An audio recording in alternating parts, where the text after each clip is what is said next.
Hi everyone, I'm going to go ahead and show you how to react zinc with hydrochloric acid to produce hydrogen gas, and then we're going to take that hydrogen gas, burn it to make water.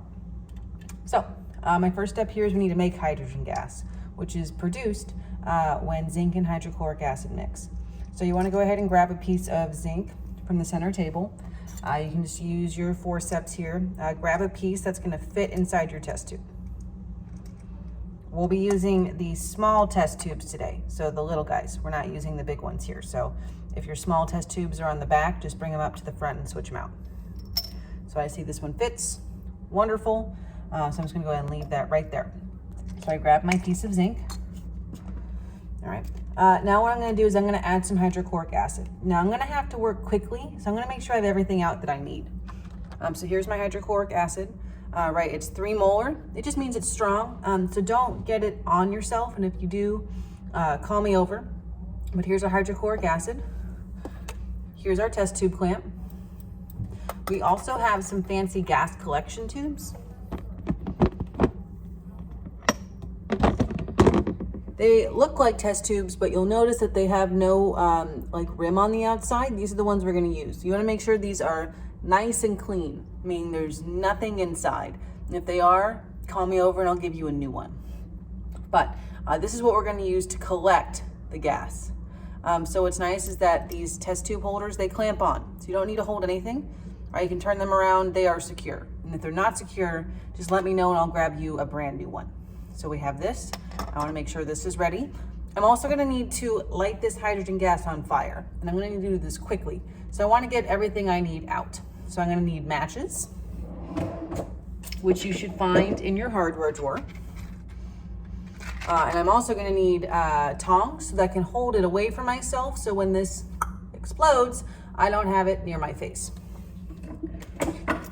Any tongs are fine. I'm going to use the crucible ones because I like the way that they hold on to a match. All right, so I have everything ready at this point, so I can go ahead and get started. I'm going to add hydrochloric acid to about 1 inch. So if you were to measure that on your pointer finger, it's from like this line up. It's about 1 inch, maybe a little less, but around that much I'm going to add in. Now this is going to react very, very, very quickly. So I need to get everything ready. So this is kind of a 2-person job. So I would suggest that you have the person, again, I'm kind of by myself, so I'm improvising here. Someone needs to be ready with a match that is on your tongs. So I'm going to leave this out to the side and hopefully I do it quick enough by myself. It's going to be kind of difficult, but we'll see how it goes. All right, so I'm going to add my hydrochloric acid in here.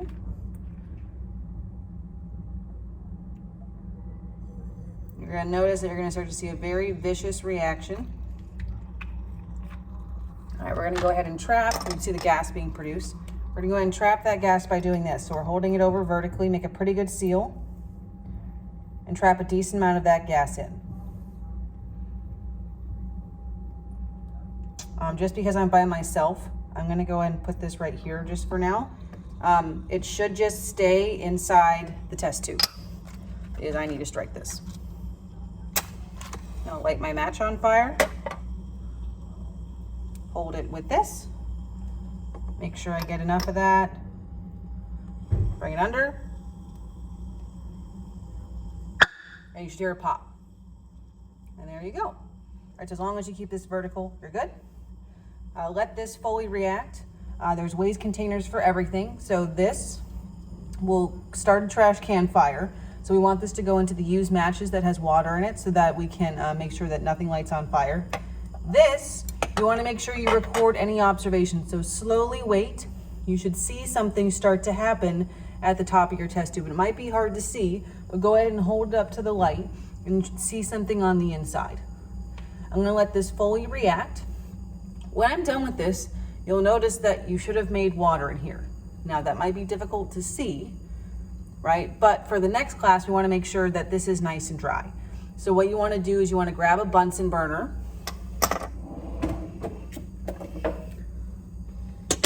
You want to go ahead and light it.